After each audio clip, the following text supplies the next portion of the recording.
And I am one of those people. So I already told you that someone called me pedantic, but I'm also like, I am very, like, I'm either all in or all out. I don't middle of the road it very well. Yeah. So I just like really dove in and like, how am I going to do this? And I started doing, tracking and I'm getting my macros and all the different things. And from like beans and stuff like that. Beans, nuts, seeds, whole grains, leafy greens. I'm telling you, it's so funny. If you say, how can I get X, Y, or Z? Almost every time a dark leafy green comes up somewhere. Yeah. So I eat a lot of dark leafy greens. Yeah. Welcome to the Angela Adkins Podcast, where faith meets healing and God's purpose for your life brings radiant joy in every step of your journey. I'm your host, Angela Adkins, and I love to talk about the abundant life that God has called us to through Jesus. And today's episode, I'm really excited about it because it's a powerful episode. It's personal and it's filled with hope. My guest today is Tracy Fettinger. Did I say that right? Fettinger. Okay, Fettinger. And she's an author. She's a believer. She's a wellness educator. And she's a living testimony of God's faithfulness. After being diagnosed with multiple sclerosis in her mid-30s, Tracy had been told that her condition would quickly decline. But instead of letting her diagnosis define her, she chose faith, stewardship, and a commitment to honoring her body as God's temple. That journey not only transformed her, didn't transform only her health, but it impacted her family and many others around her. So she is the author of this book, I Have MS, but it doesn't have me.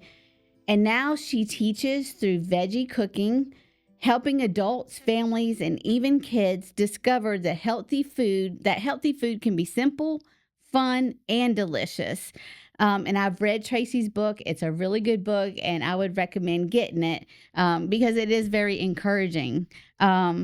So Tracy, welcome to the Angela Adkins Podcast. I'm so honored to have you here. Thank you. I'm honored to be here. Well, I want to start with your story, where your story begins. For those meeting you for the first time here on the Angela Adkins Podcast, take us back to the beginning, before the book, before the wellness journey, and before all the breakthroughs. Who were you? What was your life like? And how did your MS journey begin? Okay. I have to go back. Let's not go all the way back to the beginning. I'm old, but I was a teacher. Thank you. Public school educator, and it's what I wanted to do since my first day of kindergarten. I had the most amazing kindergarten teacher, and I was like, that's what I want to do. And so, unlike a lot of people, from a very early age, I knew what I wanted, and I went after it. And you never, ever could have convinced me that I would be doing anything else other than teaching in a school. But God had a different plan. But yeah, so I was back before I was in public school system. We had moved quite a bit with my husband's work. And the cool thing is, as a teacher, you can pretty much get a job anywhere because everybody, there's schools everywhere. And I, as I mentioned earlier, was the queen of add water and stir. I did not like being in the kitchen. I wanted to just get dinner done quickly, get it on the table, and get out. And so I thought I was healthy, but I always say I was probably the unhealthiest healthy person because I was a label reader, so to speak, but it was not the right part of the label, but it was, is it low fat and all the different, are the numbers right? But I didn't care about what the ingredients were. I didn't care about how much sodium or any calories. The calories mattered a little bit, but nothing else. It was the fat, the calories, and how quick I could get it on the table. So, which worked because as a teacher, you're really, really busy, right? And so you just use that as the excuse to keep going with the stuff that's super simple. And then I ended up not in a good place and didn't really realize until later how much my food impacted all of that. But I mean, I was a dog mom then. I'm a dog mom now. I would think I'll always be a dog mom. I'm been married 31 years to my wonderful husband. So that was a part of it. And like I said, we lived in a bunch of different places. But some things have not changed and some things have. Gotcha. You have some things that we're going to get into that too, what things did change.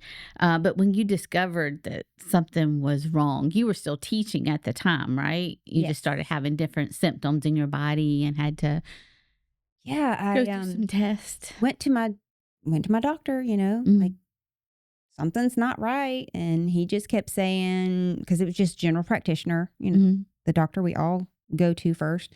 And he just kept saying that it's just stress. It's just stress. Well, as a teacher, it is a very stressful job. And my personality type kind of makes it more stressful. And that's just who I am.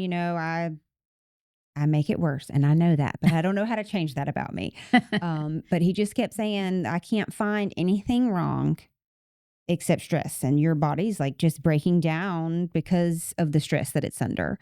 And so I was like, great, I got to leave the job that I've always wanted because it's, causing me harm.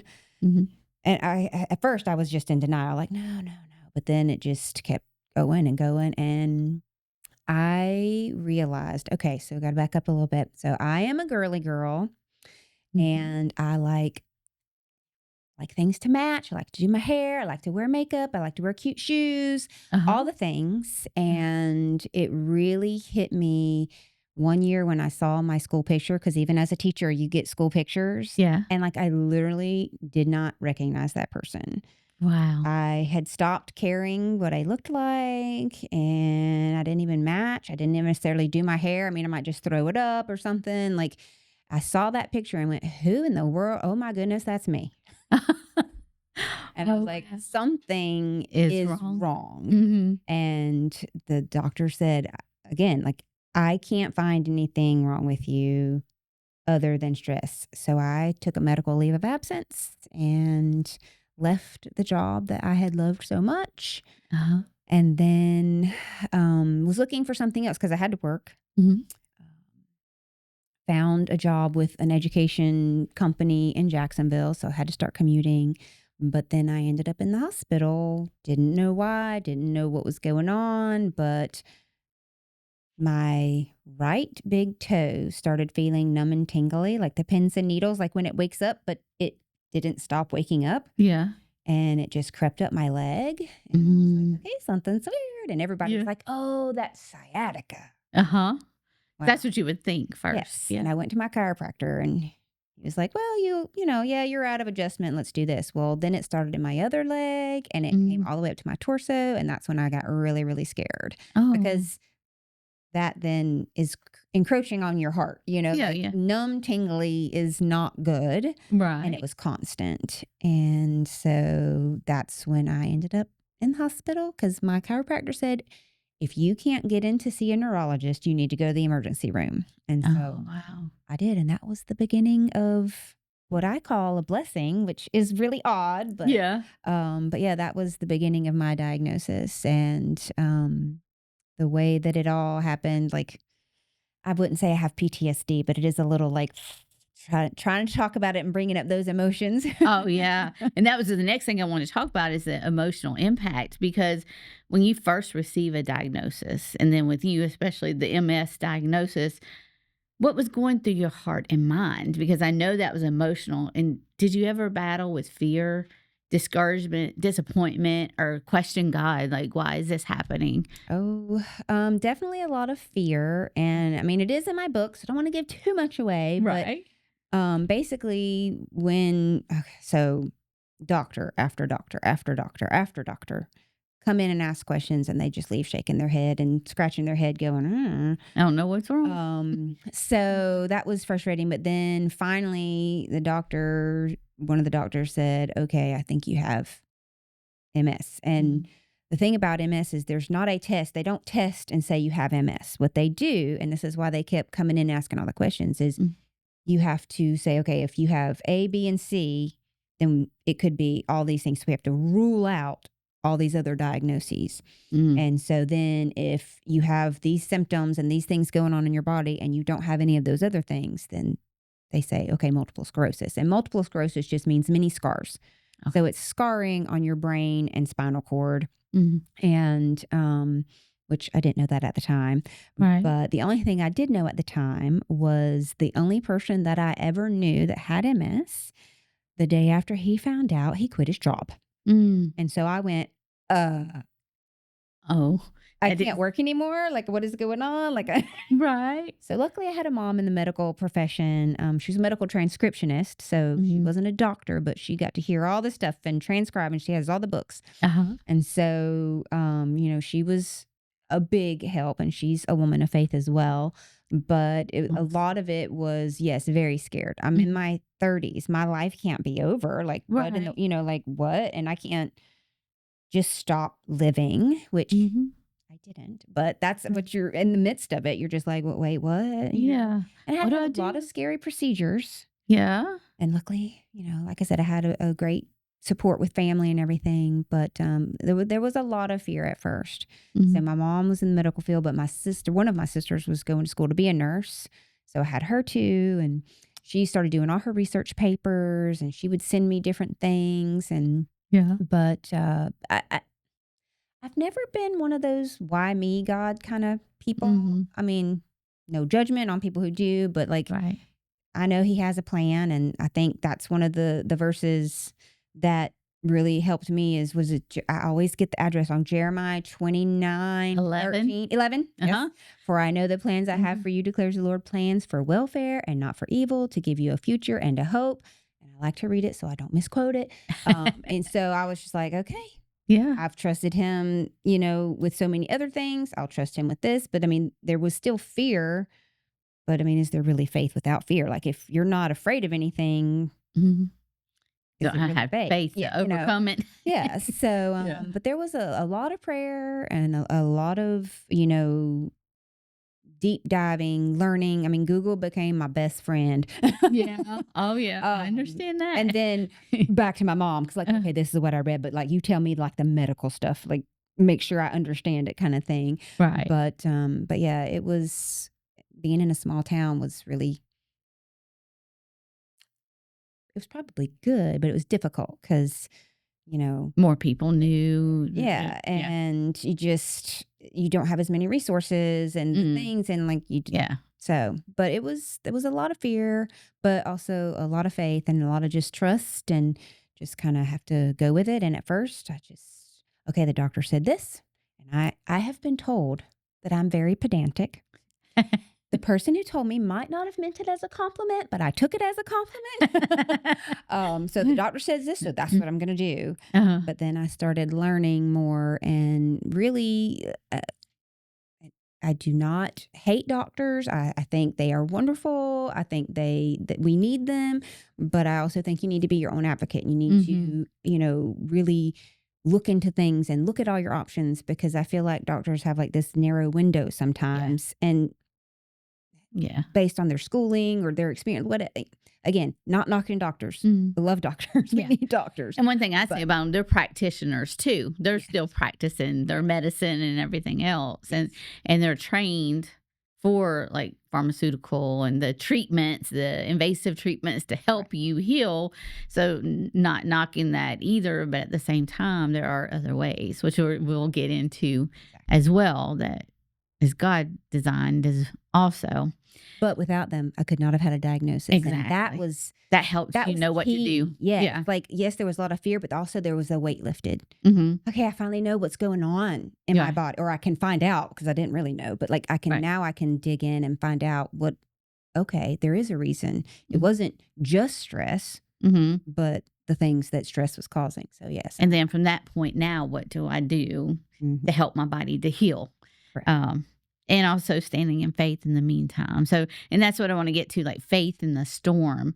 As a believer, how did your faith in God carry you through those early days?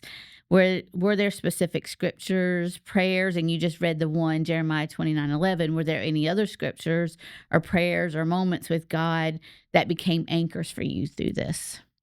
So, yes. And I will just say before I forget, I have many, many times said, I don't understand how people go through life without God, without knowing God, and without that hope and assurance and, just the peace that passes all understanding. So that was definitely one of the verses, but also just knowing that he is God, that he is in control, and reading through the Bible with the stories of, different people and what they go through and how he turns what we think of as something bad into something good. And, so a specific verse that stood out, no, but just the Bible itself being my foundation and, being able to go to it and read how, okay, that looks really bad, but keep reading and God turned it into good. Yeah. So, I just keep, and I mean, of course, looking back, hindsight's 2020. I can definitely see that in so many ways. Like I said, I count my diagnosis as a blessing, and a lot of people think I might be crazy. Like, what do you mean MS is a blessing? I'm like, well, it's brought me a lot of really good things. Other than just better health. I mean, I thought that I was healthy, like I said, but I'm definitely way healthier now.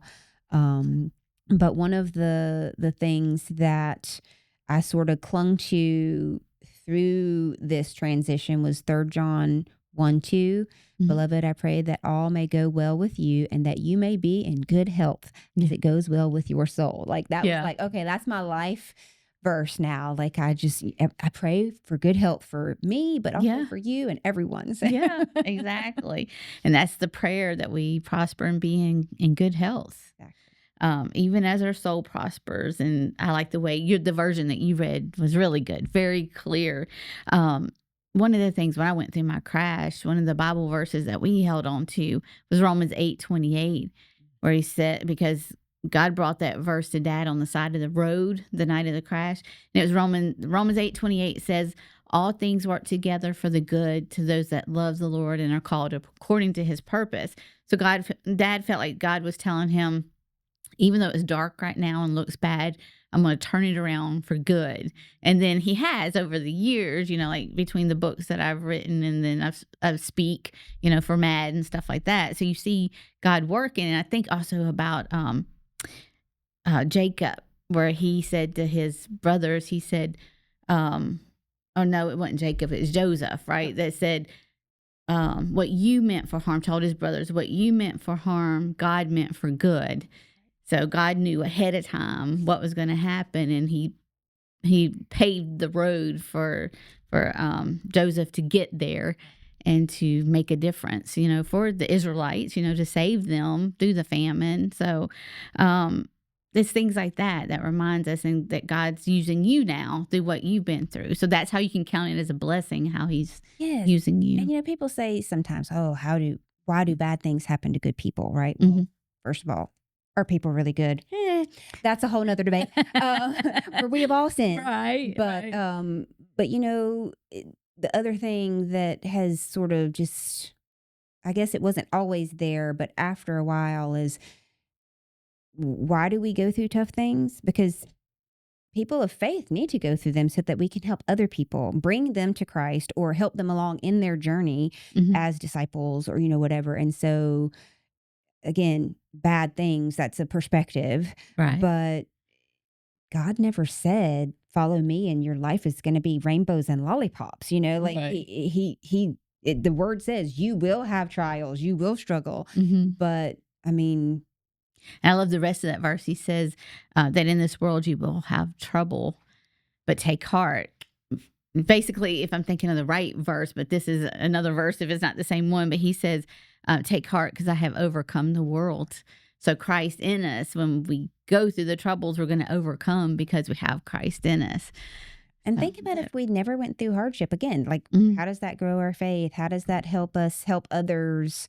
And so, of course, then that's sort of how this book came to be, because it was like, maybe this has happened to me so that I can help others have a different perspective and see it from that point of hope and faith. So maybe not, but yeah. Oh, yeah. I believe it will help a lot of people for sure.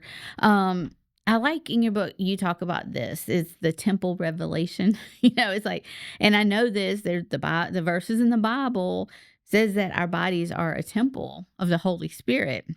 You talk about that scripture. When did that verse become more than just a scripture to you? That it became a personal calling to steward your health differently? I, that that's a tough question because things sort of get muddled all in there, and there was I so much understand. emotion Mhm. and like a little bit of a roller coaster. But again, I thought that I was healthy before because I went through the 80s and all the things they told us, but Yeah. I just started learning, okay, I'm not really that healthy because when you start looking at the label and go down and read the ingredients, like Mhm. how much of those things are actually food? Oh, wow. Okay. Right. And so that verse definitely kind of guides what I do. I mean, kids all the time, they'll say, oh, kids love candy. Yeah. I'm not well, I am. I am anti-candy, but, I'm not, like, going around saying, "Never eat candy." I don't but they'll say, Right. "Do you have any candy?" "No, I don't eat candy." "You don't eat candy? Why don't you eat candy?" And I'll say, "Well, I do my best not to put anything in my body that's going to not be good for it." And they Right. just look at me like I'm What? crazy. And now Right. don't Because of our society and yeah, I mean, culture. I Yeah. do indulge in some things, but they're way healthier than, what some people indulge in. And again, no, not being judgmental, Uh-huh. but but it is like it's not just what I put in my body, it's what I, around my body and all the things. And so if I think about growing up, grandmother and mother always said, okay, we're going to put on our Sunday best. Mhm. And I struggle with that a little bit now because I'm kind of like, you know what?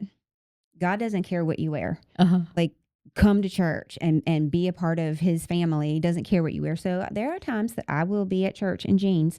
And that's okay. But that's how I grew up. Like, you put on your Sunday best, you are going to God's house. And Yeah. so and I think that is important, but I Mm. also think that it's important to just go. Mm. But Be in God's there was house. that whole thing of, okay, Sunday best, and oh, my body's a temple, and okay, well then I want my temple not to be the rickety, falling apart, dusty, dark temple. I want it to be the one that's shining and gold and all the things. Yeah. So that just kind of spurred me on to, okay, again, like I've changed what I eat now. What else do I need to do? And I'm very active. I do a lot of different exercises, and I just try to keep my body as healthy as I can. Mm. And as we get older, that gets, a little tougher here and there, Yeah. but you just have to get change with the times and just understand that that's what happens as your body ages. Mhm. But that is definitely one of those guiding things where when I'm having those moments, like, is that really going to benefit me? Right. Not in 10 seconds, but in 10 minutes and 10 hours and 10 days. Like, Yeah. And we don't so look for down the road. We're like, right now, I want this because I'm hungry for this and I want it, instead of stopping and thinking about what it's going to do to us later on down the road. And I like to, as far as like, for a while, I was like on a diet that, it's processed. I did lose weight, but then I started having a lot of health issues because it more processed things in it. But, and I don't name it because I have friends that are on it that are still doing great. So I'm like, I don't want to offend anyone that it works for. But for me, it started affecting my health. So I had to go back more to the whole foods and what's going to be better for my body. But I'm still adjusting to all of that and adjusting to stress from where I was having a lot of stomach issues. So I'm having to get back on the road to, okay, God's food. God's food. He made food to actually heal our body, which is good health for our body, right? So if we put his food in our body, we're feeding the temple correctly, right?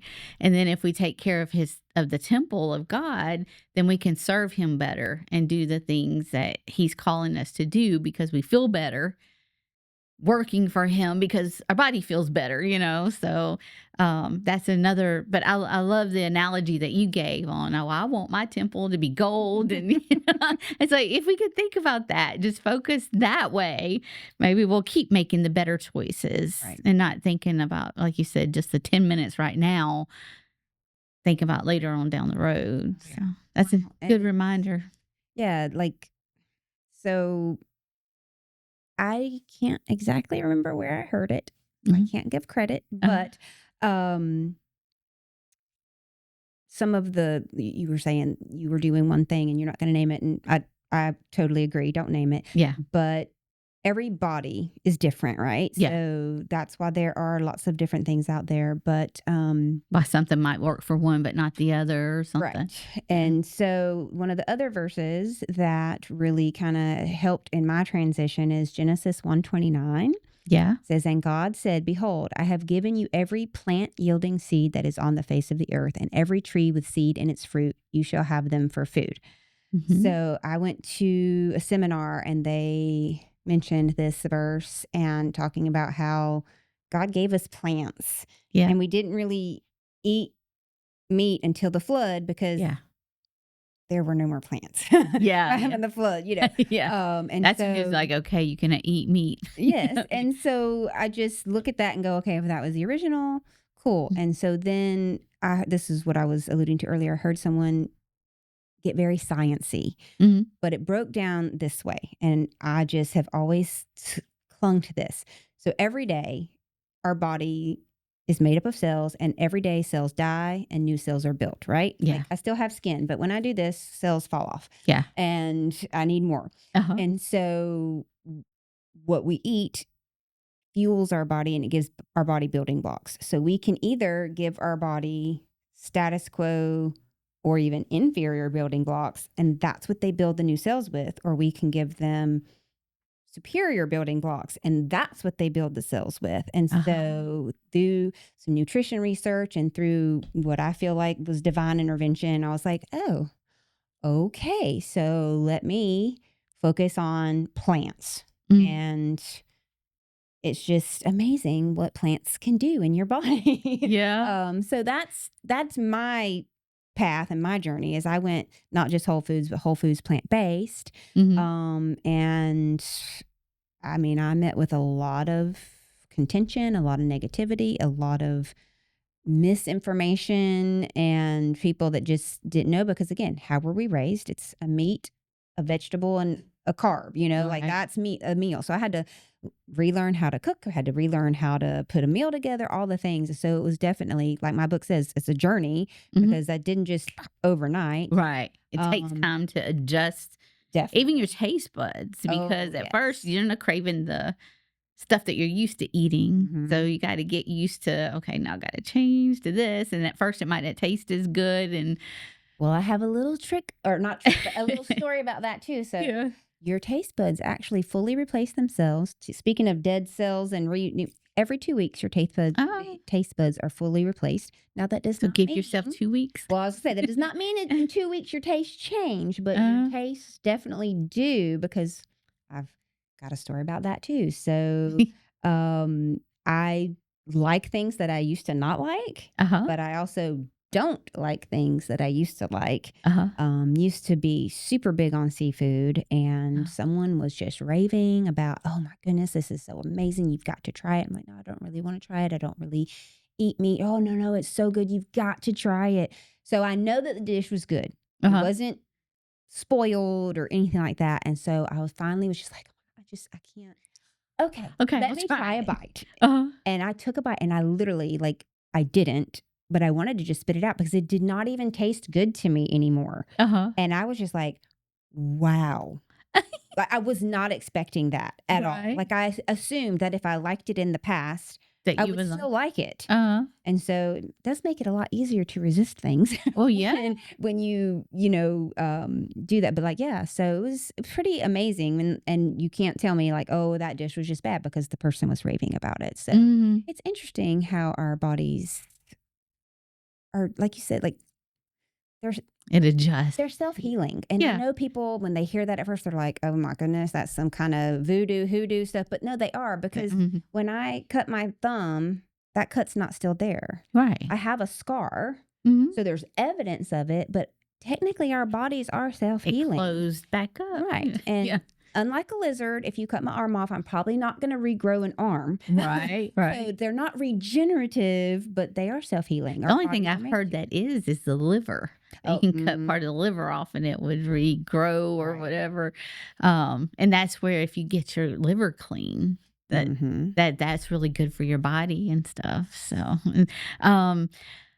but I didn't mean to get us off track. Oh, no. That's good though, about the taste buds and all that stuff, so that you can give yourself a little bit of time to start enjoying the better foods for your body and everything. One of the things I wanted to go back to that you mentioned about before the flood, it was all mainly everybody was vegetarian, just eating vegetables. No, God didn't approve meat at that time.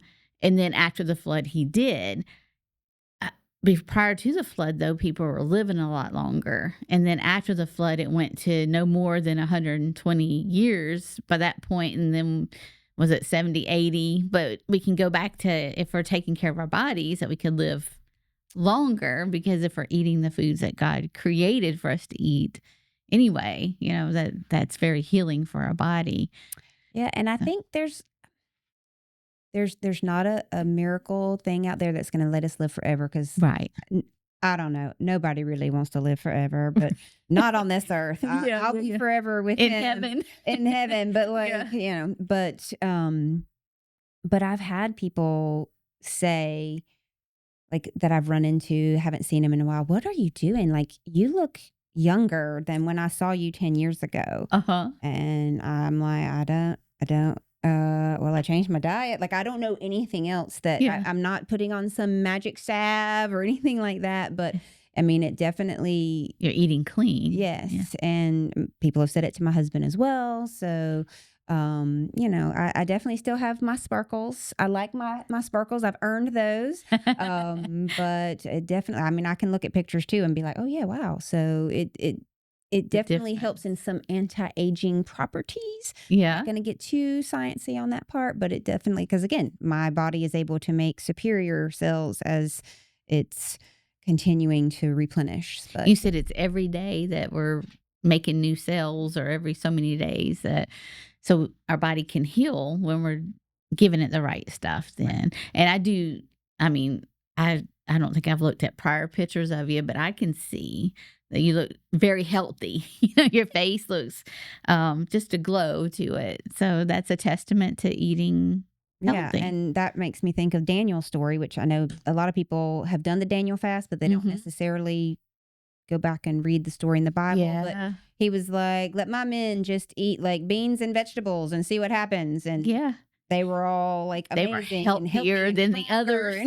Yeah, exactly. But that's, again, the Bible's full of great stories. And yeah, that's and I true. do this. I know this is my phone, but my Bible app is on my phone. Yeah.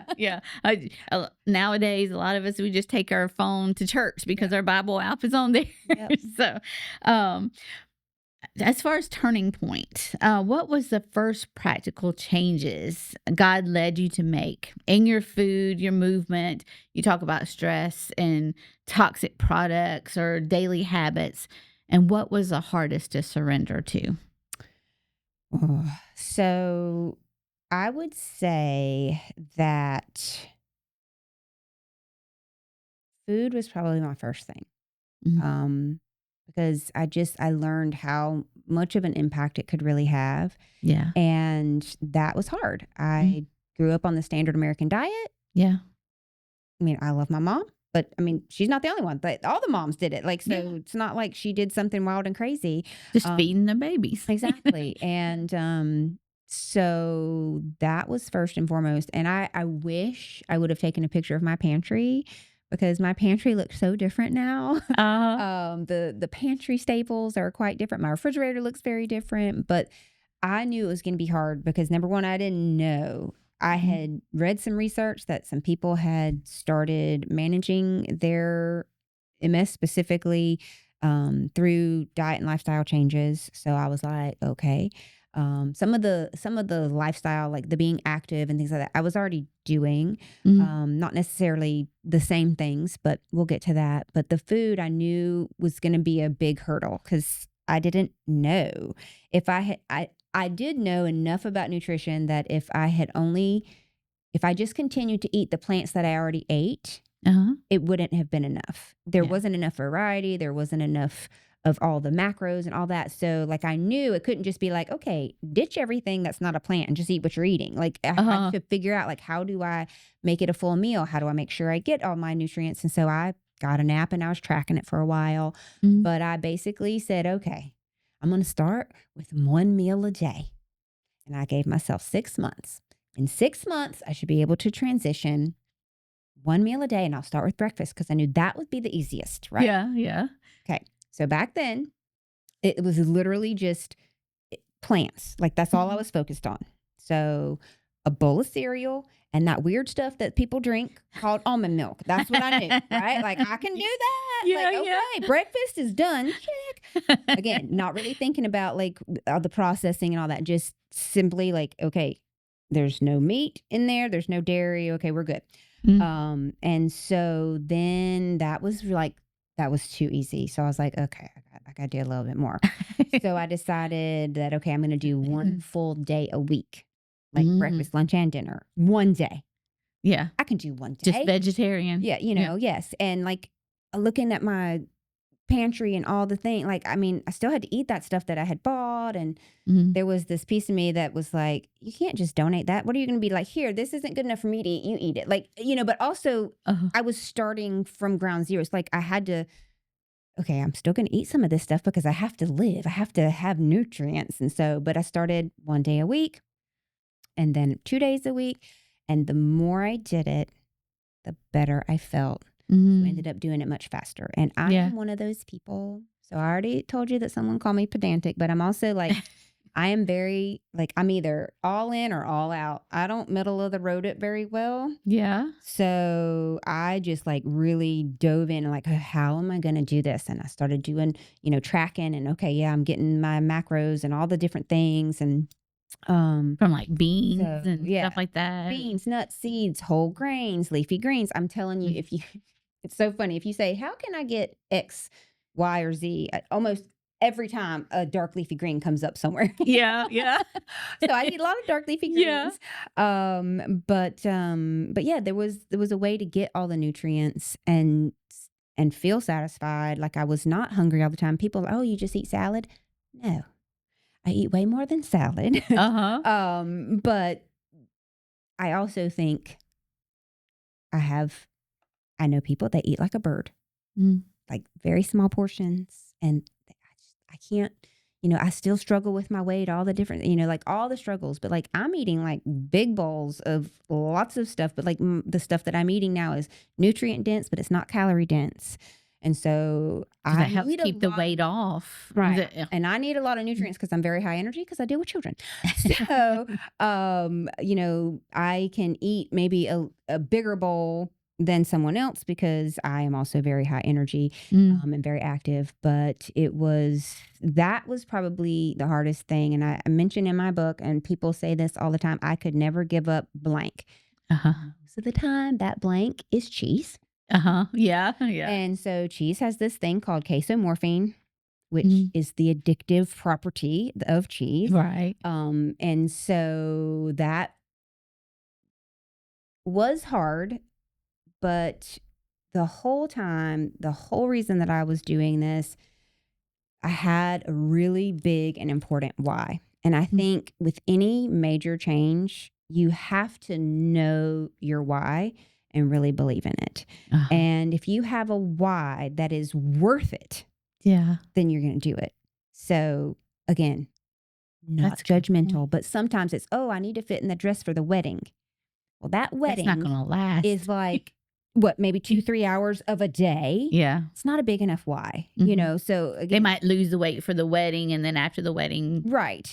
Go back to, But my thing too is, so many people focus on that number on the scale instead of healthy. Yeah. Yeah. Do you feel Help. good? Yeah. Yes. Yeah. And so again, going back to the more I transitioned, the better that I felt, just made me want to do it. So I actually did it in less than 6 months. But my why was pretty big. I ended up not feeling really great on the medication, not doing or doing all the things that the doctor said to do. I was missing a lot of work because of the side effects of the medicine, and teaching is probably one of the hardest jobs. It's harder to miss than it is to just be there. Yeah. So all these things, but so my why became, I have read that other people have done it and I want to get off these meds. I want to do this holistically and naturally and see what happens. And not be on the MS medicine. And not have to miss work and not have to give yourself shots and not have to do all the things. Like, Yeah. Just so the really cool thing was my husband asked me, I would say a couple of months in, what if it doesn't work? What if you can't get off your meds? And I said, I feel so much better now that I will never go back. Yeah. If I have to have meds, I'll take the meds. But I will never go back to eating and living the way that I did before because I feel so much better. And that's one of the things that I tell people. I don't have this big agenda. Everybody get off your medicine. But you can feel better. You can feel better whether you choose to take them or not. Yeah, you can do the medicine and do what the doctors tell you. You can go that route and it can improve life, but you got the side effects and everything of the medicine, or you can choose the route with God's food. Right. And the herbs and the vitamins and all that that help your body heal. You want to keep doing the medicine, eating better and it's going to make a difference. Treating your body like a temple. Yeah. Is definitely going to even while taking the medicine. Even while taking, yeah. So that's maybe can help counteract the side effects by just eating right. Right. And I mean, so I know that you mentioned this, or maybe you haven't. I'm not the only one that benefited from this. Oh yeah. So I read the stories in your book, and of course I won't give it away, but I know like your husband, for example, how it impacted his life, and didn't he lose weight once he changed how he ate? Didn't he say he felt a lot better too? Yeah, how much of a difference? Family, they've made changes. I would not say that they are all doing exactly what I do. Yeah, but they've all made changes and reaped benefits and decreased medications of some sort or stopped certain ones, or it's just. So you said something else and want to go back to that because it's not only, you said it's God's food, but also like our medical system started with Hippocrates, right? Yeah. And the Hippocratic Oath. And it says, let food be thy medicine. Yeah. And that's how it started. Yeah. We, deviated from that, but food is medicine, like what we put in our body, what we put on our body, all the things. And I think our doctors now are more trained on the pharmaceutical. They're not trained on the food and the vitamins and the herbs and stuff that'll help heal the body like it used to be. Like that was actually traditional medicine at one time, right?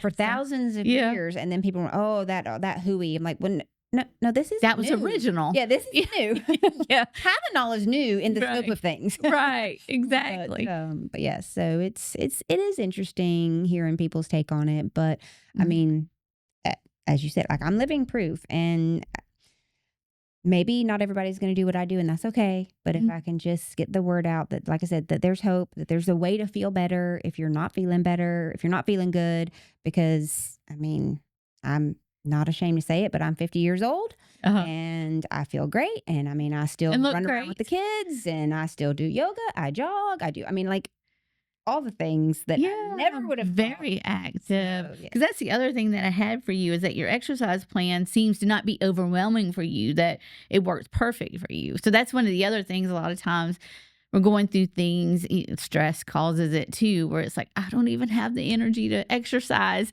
So it's like, how do you start getting on a good exercise plan that makes it easy, and don't feel like you're just wearing yourself out, that you're actually enjoying what you're doing? I think the biggest thing for that is just move. Like find what you like. If you don't like to jog, find something else. Like I don't particularly like to, well, I'll back up a little bit. So I used to, okay, please, God forgive me, but I used to fake having asthma so that I did not have to run as like a child. And so I'd be like, like, I didn't have an inhaler, but I was like, I did not like to run. Do it. So did not like to run at all. And so then I changed my diet and I just found I had all this excess energy. So I started what I called intermittent jogging. Because I've got the dogs and okay, let's run. But then they have to stop and do their business and they have to stop and sniff and so I would just walk in place. And then when they were ready, we would jog a little bit. And then I got to where I'm like, okay, I can't deal with this. I just have to jog. I have to just get it all out of my system. And so eating this way just to me gave me such an abundance of energy. I had to get it out somehow. So I chose to start jogging but I also before that, I went to an a yoga class specifically for MS patients. Gotcha. And it was really, really cool. It was not hot yoga. They had the air conditioner turned way up because heat is not our friend. But it was really cool because we had people in wheelchairs and people that didn't look like they had MS. They had the whole gamut.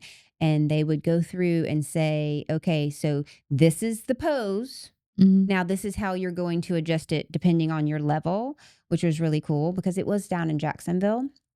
And I couldn't continue to keep going to that forever. So now I just do yoga at home with, YouTube or whatever. Sometimes I do go to classes. You can find videos on YouTube. Yeah. Sometimes I go to classes, but I just have to be careful because so many of them are hot yoga. And so, but now I also know I don't have to adjust too much anymore. But when I first started, I knew, okay, how I need to adjust this pose or whatever. So that MS yoga class was really cool. And I actually brought it to Camden County for a while, but then that yoga studio closed. And anyway, but it was very specific. And I was one of those that was like, yoga, that's not hard. That's not even exercise. They're just standing there because what you see, And then I took my first class and was like, oh my goodness, that was such a workout. Oh my goodness.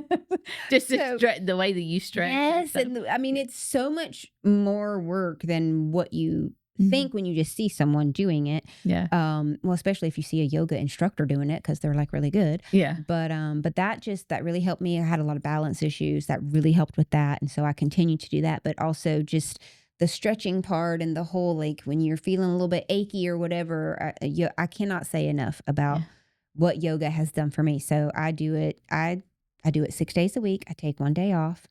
And then, I used to walk the dogs all the time, but it sort of became running or not running, but jogging. I don't run marathons. I don't do anything like that. I don't do well in the heat. So I started using my rebounder because my rebounder, I can do it inside in the air conditioner. I don't have to worry about snakes or rocks or cars and other animals. It's so nice. And that's a little trampoline. Yes. But you don't really you don't fully jump on it. I just jog on it. And sometimes I jump too. I do rebounding routines sometimes, but that's the way that I can get in jogging safely. Coolly. And I just put on a nature video because studies show that being in nature lowers your blood pressure, boosts your endorphins. Nope, that's not the serotonin, all the stuff. Yeah. Even just pictures of nature. So I put on a big nature video. It's just so relaxing. I stand in front of my TV and I jog to the nature video. So I'm still getting nature. But like I said, I don't have to worry about getting out of the way of traffic and and I do still have to walk my dogs. Well, now dog. But yeah, it's again going back to my premises. You find what works for you. Some people love Zumba. Some people are not coordinated enough to dance, so I can't do Zumba. Or but find what works for you. Even Pilates is really good. Park. It started park at the furthest parking spot. Maybe in the winter. Yeah. Or they say this is bad, but at the grocery store, go up and down every aisle, but don't worry about shopping. Just walk. Yeah. Get your steps in and then shop, and do the things, but find what you like. whether it's Tai Chi, we did that for a little while. Like there are so many things. If it's a sport, I mean, the biggest thing is just move. I think that's one of the mistakes people make is I'm so tired. I just don't want to move. Yeah. But moving actually helps fight that fatigue. And the more you do it, get energy from doing it. Do it. Yes. Yeah. So that's what I got to get back into, because I used to work out all the time too. And I'm like, okay, I went through a lot of stressful stuff and I'm like, okay, I got to get back to it. I really do. So that's the goal. It's a stress reliever. Yeah. Like, my husband has a punching bag. He goes out and punches the punching bag sometimes. And that's a workout. And, I mean, it's a workout, but it's like stress relief. And, I don't need to punch things, but yoga is a stress relief for me because, just it's that whole thing. And so, but just move. Like, get up and go check the mail. Like, don't drive your car past the mailbox. I mean, like those little things, just because, and at first it might just be going to check the mail, but then it's walking to the end of the street. Then it's walking around the block. Then it's, walking around the neighborhood. So don't start off trying to do like a mile walk, you know, just start off a little at a time, or maybe 5 minutes at first and then. Exactly. That's what I say. You'll eventually any change should be small, sustainable steps. Because when you and that's, again, I said I'm extreme, but I didn't know enough to just go cold turkey. And that's so hard anyway, especially when you're talking about changing everything about the way you eat. But no matter what you're trying to change, if you take small, sustainable steps. So start with the one small thing that you can continue to do and grow it. Yeah. I talk about my water all the time. How do you drink that much water? Well, I didn't just start. Like, you start with 1 8-ounce glass. If you're not drinking any water, start with 8 ounces a day. Then go and work yourself up, because your bladder will let you know when you've met your maximum. Too much. Let me out. But and so they used to say 8-ounce glasses, but now the rule of thumb is half of your body weight in ounces, which some people are like, oh my God, that's a lot of water. Again, you work up to that. You don't just all of a sudden one day do it. So with anything, it's small, sustainable steps. And I think that's really, really important. So. Yeah. And that'll help you grow into doing more. Yes. For sure. One thing that I love about your story is that this wasn't just about MS. You began seeing changes, like you were talking about, in your energy. You saw changes in inflammation and weight, mindset, and overall vitality. What did this journey teach you about the body, how the body was designed to heal and function no matter the diagnosis? Well, as I alluded to earlier, like, the whole self-healing aspect. I had never really thought about that, about how intricate our bodies are. And God created us that way, Yes. And so, but it's definitely not just about the MS. I mean, I say my MS is a blessing because, number one, I'm so much healthier now than I was, but also it's what led me to this job. It's what led me to, writing a book that I can now share and help people. I am an author, but I am not a prolific author. I'm not writing book after book after book. This is my story. I sat down at a computer and told my story with my fingers, because I'd rather just sit down and talk to someone, but I can't just sit down and talk with everyone. Even more people that you might not see. Exactly. Yeah. And so everyone kept saying, you need to write a book. And I was like, no. And then God said, look, I tried to tell you. You weren't listening. Yeah. Now do it. But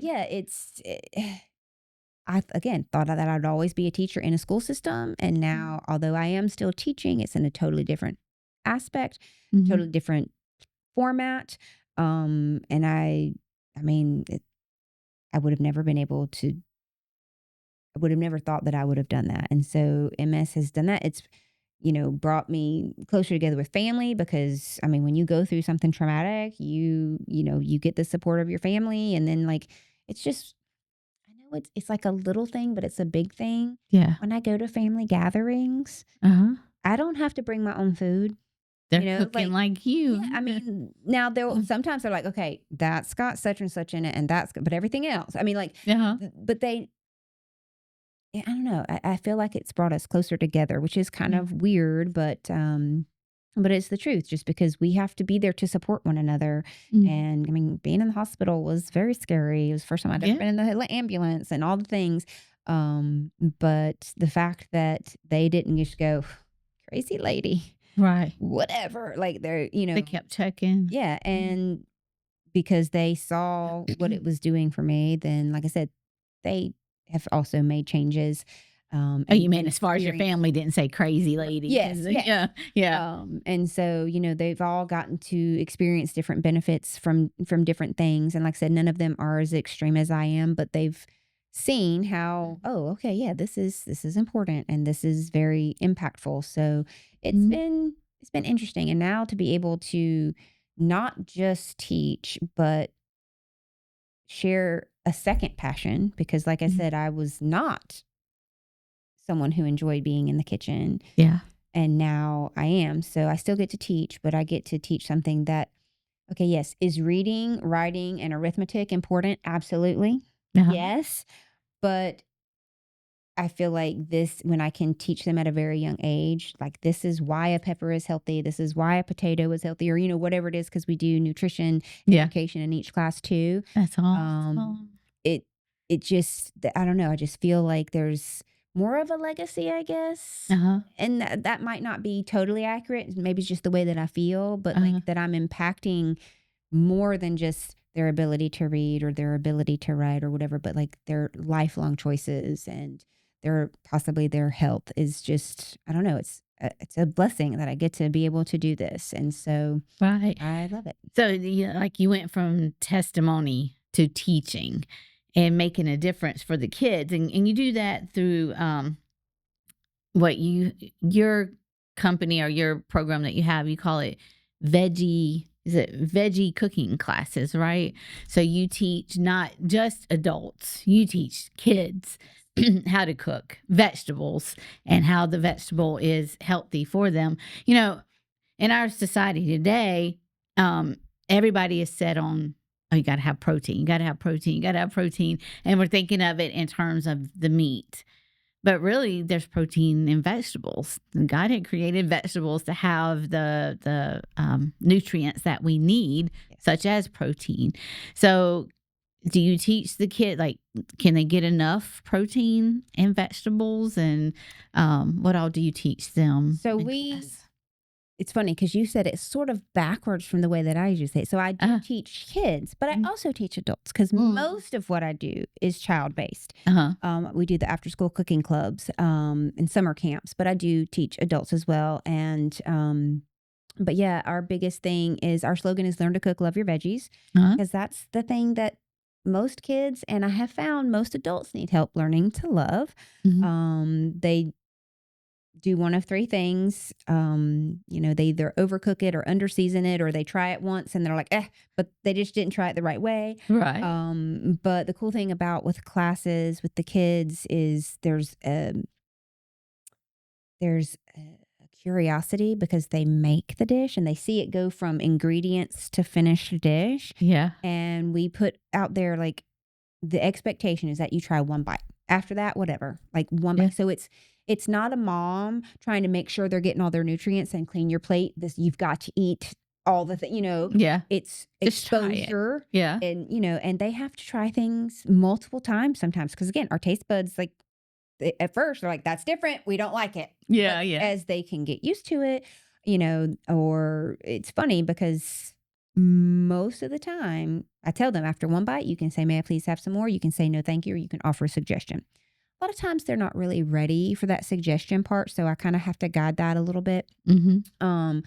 But if they say no, thank you, I don't force them, or I might encourage them. Like I might say, oh, well, how about if we add a little more salt? Or what if we add a little more cinnamon, or whatever it is? Would you be willing to take a second bite? Uh-huh. And sometimes they are, sometimes they're not, but I'm not going to force it because, like, they tried their one bite, and Yeah. okay, just next time we just got to try one bite. Yeah. And so it's really cool because I have very few. Do I have some? Yes, but I have very few no thank yous. Most of the time, they are either want more or they're willing to, hey, how could I make this Make better. it taste. I don't like things as salty as some people do. So that's usually my first, if it's a savory dish, that's my first, could we try a little more salt? And usually then they're like, okay, yes, that made it way better. And so I tell them how to adjust the recipe. But it could be as simple as, you know what, you said that was a little spicy. So what we need to do is we need to put less garlic in it next time, or, like whatever. Yeah. And so trying to guide them through that so they know what offering a suggestion would even look like. But yeah, it's just the whole process, and they get to have positive peer pressure. Yeah. Because sometimes you see them, they're like, okay, this is time for the one bite. And okay. They see the other They took kids. a bite. They didn't spit it out. They took a bite. Okay, they didn't die. Like, okay, so I can take a one bite. But also it's that, again, like I made this. I want to know. And what I think is one of the really cool things is even if they do say no, thank you, almost always they want to take some home to share it with their family because look what I made. Yeah. And they understand that not everybody is the same. And so maybe mom or dad or sister or whoever might like it, even though I didn't. Yeah. And so they get to be able to share that. So, I don't know. It's just kind of fun. Yeah. Well, I have a friend who her son has taken your class and that they loved it. He loved it. And she said he'd come home all excited. Mom, did you know? And start sharing stuff with her. I heard good things about your class from the kids. And I have a funny story. We read about bell peppers one time about how they're good for your eyes. And had a kid say, oh, well, my mom wears glasses, so I need to tell her to eat more peppers. I was like, very nicely, you can tell her that. Yeah, it'll help, Mom.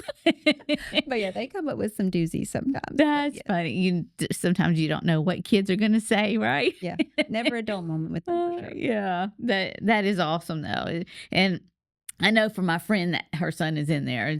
It's really good, and I would encourage other parents to put their kids in there or take your class too. Yes. Because that is awesome. So you have a business. It's a wellness mission as well.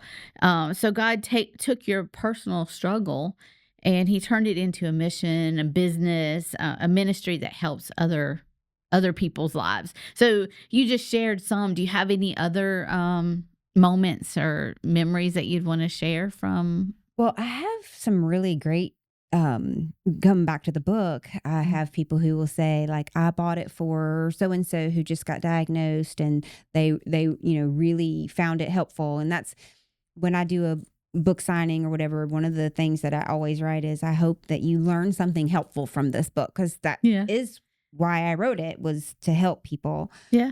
You got good recipes in there too. Well, couldn't do it without having some kind of recipes. That's what everybody says. Is it a cookbook? Well, no, but there are recipes. So just because a lot of people are like, I don't know, how would you even do this? And so just, it's not a lot, but it's just sort of like enough to kind of get started. And sometimes I will go somewhere and they'll be like, I made the recipe off of page so-and-so in your book. And I'm like, oh, well, yay. But just being able to have people come up to me, people that I don't know, that found my book and then sent it to someone, or that they read it themselves because their mom had MS. And that was one of my goals too, is I don't want it to just be for the MS patient. I want it to be for all of the people in their lives, which is why I had the people in my lives contribute parts of their story or things to my story, because I want it to be something that anybody that has a connection to MS can get something from. Yeah. And so it is available on Amazon in ebook and paperback. And it's really, really cool to sometimes log on Amazon and see, like, oh my goodness, someone in Thailand read my book. Like, I would have never been able to sit down and tell that story to that person, because I've never been to Thailand. So, just... You have to tell me how you can see which country bought your, because I have, 2 books on Amazon now too. And it's like, how do you see who buys from what country? Like, well, I don't see who buys, but I see who reads the ebook. Yeah. Okay. The ebook. So okay. I guess they did buy it to read it, but Yeah, yes, yeah. I'll show you that sometime. Okay. It's That's cool. cool. That is cool. Yeah, and that was a whole nother, like, so it's I have MS, but it doesn't have me. And then the Yeah. subtitle is My Journey to Wellness with an Autoimmune Disease. Yeah. Because not only was my whole wellness a journey, but writing that book was a journey. That was like, I say this tentatively because I am not a mother, but I liken it to giving birth.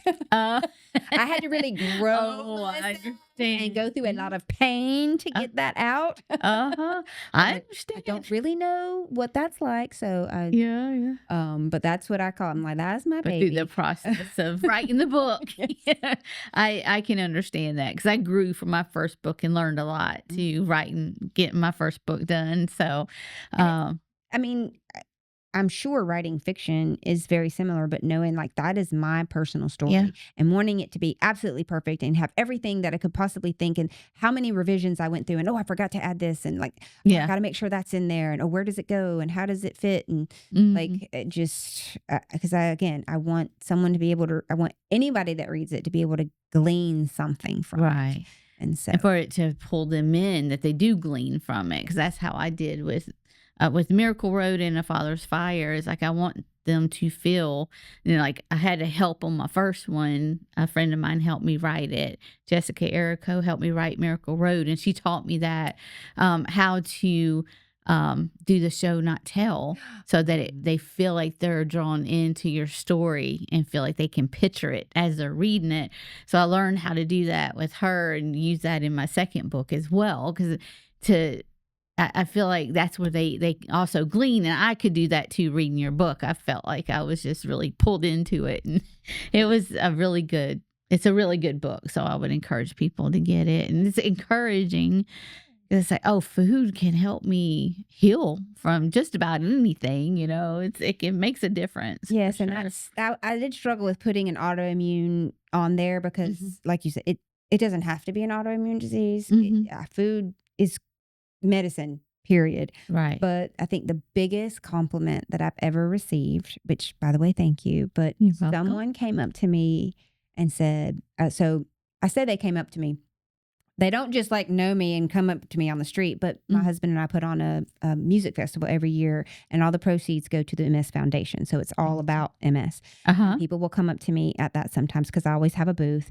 I'm usually the merch girl too for the band, but I have my stuff there, and this one person came and said, I got your book after the last festival, and when I read it, like, I still get goosebumps. When I read it, I felt like I was just sitting down talking to you, and I was all like, oh yeah, that is what I wanted. Yes. Like, I didn't want to get all into the sciencey stuff and make people feel like, oh my gosh, what in the world? Like, I wanted it to be like I was just sharing your story. And so when she said that, I was just like, it was all worth it. If that's the only person ever, like, that was worth it. Yes, exactly. And that's how I felt too reading it. Is like, it didn't take me long to read it either. I mean, because you can get into the story, and I felt encouraged by the end. I'm like, yeah, I really need to have you on my podcast, because it goes right along with the things that I share. And I love that your body is the temple of the Holy Spirit, and taking care of your body. That's so important.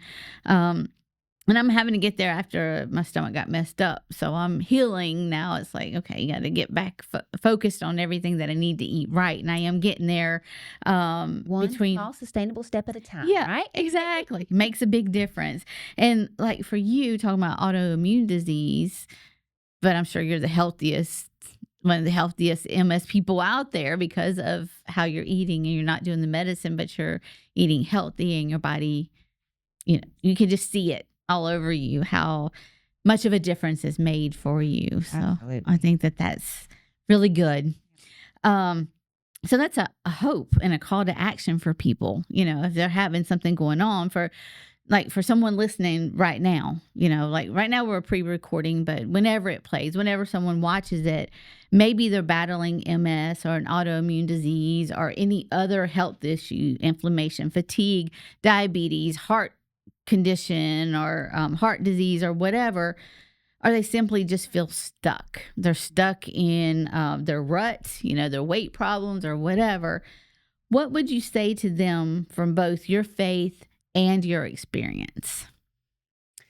to give them that hope and that call to action. I think you really hit the nail on the head. So many people feel stuck, whether that's health or career or like whatever. Like that is such a pertinent word. And I think so many of us feel that, rock in a hard place and I just got to keep doing what I've been doing. But they also say that the definition of or insanity is doing the same thing over and over and expecting a different outcome, right? So, yeah.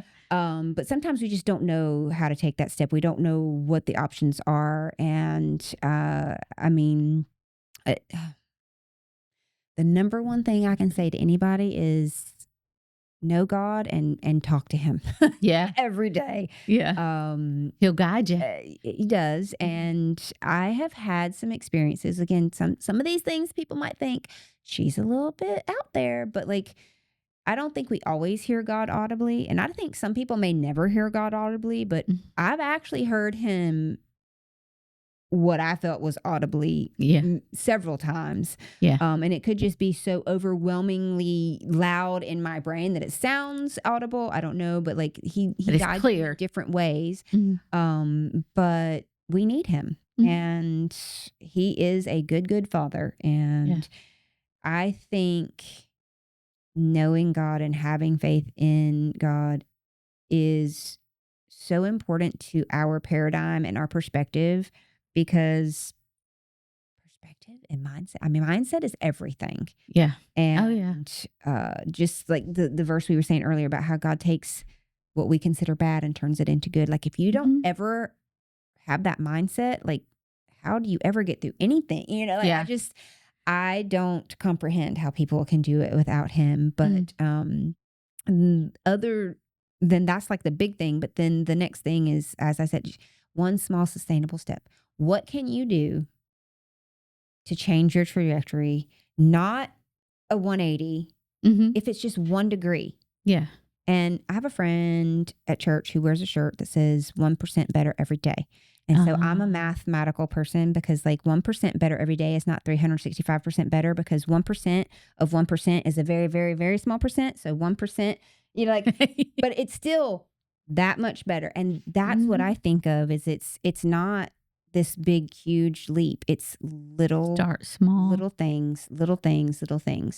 And so sometimes we have to just make a break and depending on what it is, I get that. But like, if you feel in a rut, if you feel stuck, if you feel like you've tried everything, which a lot of people say, but I don't think that's ever true. Right. There's a lot of stuff out there. But don't have to stay stuck, right? Yes. Yeah. Even if it's, like drink an extra glass of water a day. Is that going to change the world? No, but it might change the way you feel. Yeah. And just flush the toxins. Right. Out. And just knowing like, oh, look, I made that change. So it makes me think of I don't know if you're a Dave Ramsey fan. I like Dave Ramsey. Yeah. Yes. We have led Financial Peace University several times. Oh, cool. And it works. Yes.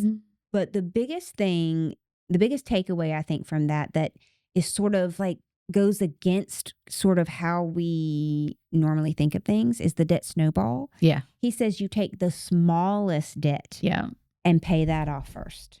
And then you add to the next one. Because when you can say, oh, I got that one done. Yeah. And then add all that to the next one, you get the next one done that much faster. And then it snowballs. And that's so against like, no, we want to attack that biggest one first. We want to get rid of it. But that takes so long and so much effort. Yeah. So if you can have those little mini, small victories along the way, it eventually adds you motivated. Yeah. Yes. Yeah. And so again, going back to the question, I know sometimes I get off, but like knowing your why. Yeah. And plastering it everywhere, sticky notes or whatever, make your screensaver, whatever, like know your why. And I say, if your why is not big enough to make you cry, it's not big enough. Yeah. That might be a woman thing. Yeah. But like it won't make you stick to it. Yeah. It's not big enough. It needs to be something that's really foundational, that is really important. And I mean, I just can't say it enough. You need to know your why. And it's got to be a big enough why. Yeah. So a lot of people like, I want to be around for my grandchild's graduation, or when they get married and, that's, yeah, you Yeah. need to be healthy so that you can be around your family and not live forever, but be around long enough to enjoy your actual, family. So I believe, because, the Bible talks about that there's a time to die, but I believe that we can stay healthy up until he takes us to heaven, So either time to die or the rapture's close, either way, it's like we can stay healthy and live the life. best life that we can live until he takes us home, I'm not trying to live forever. No. Yeah. I just want to Want to live be well healthy and enjoy the time that I have and not be miserable. I mean, Yeah. what the doctors told me. They were like, you're going to you will be on medication for the rest of your life, and you will slowly decline, and you will need walking assistance and eventually a wheelchair. I did not like that. Yeah. And you said on faith and said, nope, that's not happening to me. Yeah. Yep. And then God guided you from there. Right. So having that hope, that big, like you said, the big why. And I think even just our bodies being the temple of the Holy Spirit and to serve God better, that should be a big why too, Yes. So I think that's really good. And it should make us sit and think, okay, what is my big why to make me stay in place, to not stay stuck, but I mean, stand firm in doing the right things and putting the right things in my body. So I like that. And that should give a lot of people hope and encourage them, and start with the small things, like you said, and let it just like the snowball effect, start small and it'll just keep growing from there. Now, where can the audience find your book? And how can they connect with you and also learn about veggie cooking, your veggie cooking classes? Yes. So I usually have copies, but that's not always the best way.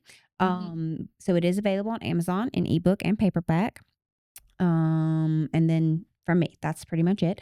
But you can find me. My business, Veggie Cooking, is on Facebook and Instagram. We also have a website. It's veggicooking.com/Camden, but it's like vegetable.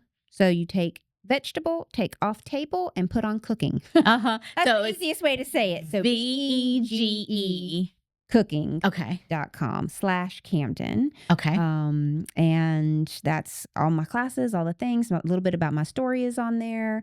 And reach out on social media. Again, Veggie Cooking Camden on Facebook and Instagram. And, track me down. I'm always at Chamber of Commerce events or, wherever I am around town. So. Well, that's awesome. Are you involved with BNI? Something we can talk about later. But yeah, that might be something else for you, promoting the veggie cooking classes as well. Oh, and I was in 7 schools last year. Over the summer, we'll see which of those schools, because everything changes. People move, they get new students, whatever, but I'll be in some of the schools. So if you're out of school and you see me, you always know if I'm there because I call it my Veggie Mobile. It's got just have it on the side. Yeah. Okay. So yeah, but I'm good way to advertise. Definitely. And I, birthday parties, girls' night out, girls' night in, whatever you want to call it, date nights, lots of different things going on for adults, but then I do a lot of things for the kids too. So okay, very cool. Well, would you mind praying for those that are listening that need the hope and encouragement, and that this episode is definitely going to bless them? But would you mind praying for them? I would not at all. Thank you. But I need to drink water first. I know how that is. All right. Dear Lord, thank you so much for today. Thank you for this opportunity that you have given for me to be on this podcast and share a little bit about the story that you have given me. Thank you for Angela and all the many wonderful books that you have allowed her to write as well. I know that both of our goals is just to reflect you more. And I pray for anyone that hears this podcast or sees this podcast, I pray that you will just give them a sense of hope and a sense of the fact that they can do it, and just let your peace that passes all understanding fill them and motivate them to do what they need to do so that they can be everything they need to be for you.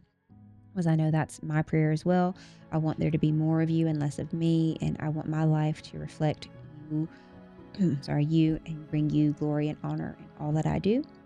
So I just, again, pray your blessing on this podcast and help the right people to hear or see it that need it, share it, and just if my story can help someone out there, I pray that this will get to them.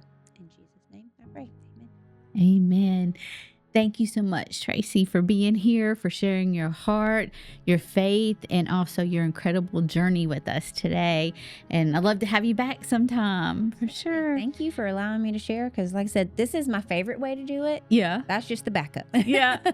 To reach those that you don't get to talk to. So, well, it's been a pleasure. And your story is such a powerful reminder that a diagnosis does not define us.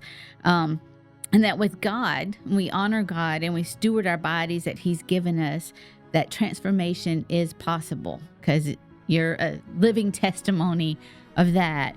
And for those who want to connect with Tracy and to learn more about her veggie cooking classes or get a copy of her book, I have MS, but it doesn't have me. Be sure to check out the link that she shared with us, and also go on Amazon and everything, find her book. You will enjoy it. And if this episode encouraged you, share it with someone who needs hope today. And don't forget to subscribe to this channel to get more episodes like this. And until next time, keep walking in faith and living with purpose. And treat your body like the temple of the Holy Spirit. That's what it is. So treat it that way. So I'll see you next time on the Angela Adkins Podcast.